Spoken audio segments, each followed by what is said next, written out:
What most of us learned in school is not the actual history in many cases of America, particularly when it comes to race relations and police brutality. And we need to know these things. Check this out, this extraordinary story. Check this out. Leave your comments, ding the bell, share it with your friends, and subscribe to our channel. Back 20 minutes past the hour. It's the Thom Hartmann Program. Kenyatta in Los Angeles. Hey, Kenyatta, what's up? I wanted to let you know that you had mentioned reforming the police, but you cannot reform the police, which comes from the word policy, as you know, unless you reform his story. You can't reform the police until you reform history, Tom. That's the bottom line. And when you speak of police cars and you know, people a certain age refer to police cars as black and whites. You think that that's some type of coincidence? It is not. This country, you spoke of looting, the country itself was looted. So let's be honest, because I already see this going nowhere. This whole, once again, a discussion on race. You know, I had a Romanian friend who told me once, she said in a very thick Transylvanian accent, the future is known, Ron. It is certain. It is past that is always changing. Now, you had an 80-year-old woman, God bless her, who said she did not know about the Greenwood massacre. I wrote an article, in fact, the first and only article I had nationally syndicated. In fact, you congratulated me for it. But God bless you. 2 years ago, called The Black Death. It can be found over at OEN, Op-Ed News. And Greenwood, the Black Wall Street, is still being, now all of a sudden people are uncovering this. I'm in my late 50s. I've been knowing about it for years.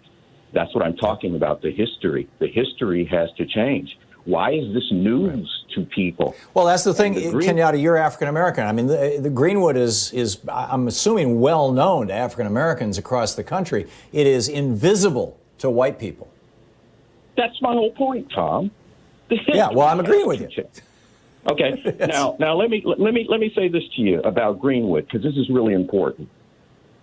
Greenwood was special because there were many massacres and the late and the early 18th and 19th centuries of black people in black towns.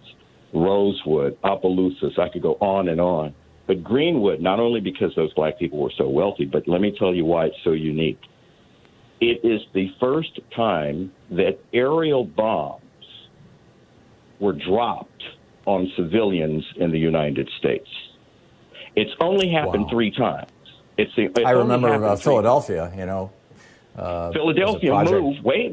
That's what I'm telling you. Project Move. The only times it's ever happened have been against black people, and whoever's going to call you after I'm off and say, well, what about Pearl Harbor? Pearl Harbor was not a state at the time. It was trust territory. It was also not the United States bombing its own cities. This is what I'm telling you. It's only happened twice in this country, and it's been against black people. There's a parable there. Now, I want to tell you, I want to say something real quick about the insult, the 3 deaths. The 3 deaths. You see, and I'm so glad you did this today, Tom. I'm so glad you're the first major person in the media to say that this isn't about George Floyd. This is about Breonna Taylor. This is about Emmett Till. This is about Trayvon Martin, Tamir Rice, Oscar Grant. That's what this is about. And it keeps happening. The only time there's ever civil insurrection in this country by black people is because of police abuse. Every time. Every time. And the insult has already started. You see, killing George, that's the first killing, to kill the body. Then the second killing is to assassinate his character. Story's already out. Oh, he had an armed robbery conviction. See, because that then says, well, his life was worthless. And then the third killing, and they're already setting this up, is to demoralize black people, because charging this guy with third-degree murder, and I'm going to tell you why it's first-degree murder. First of all, he knew his victim. And when George kept saying, I can't breathe. I can't breathe. No, he said two more. He said repeatedly more. 3. I'm trying to get it together here. More significantly important words. and that was, "Don't kill me." And now that I think about that and I look at that video, he's telling some guy he knows, "Don't kill me." I'm almost willing to bet that this was a hit. Oh, those two guys worked together for 17 years as bouncers at a club. That's what I'm talking about. He knew his victim just like Amber Geiger knew hers. Lastly, I want to say this to you, Tom, if I can. One of the proudest days of my life was in 1992 during the riots. I had to traverse from Anaheim to where I lived in Culver City. The place was on fire. About noon, my supervisor said, "Hey, look, you guys are out of here." Was this when you were a cop? No. Okay. Way after. No, I'm in private industry, working for a software company. And but we were in Anaheim in Orange County, and people got scared once that verdict came down.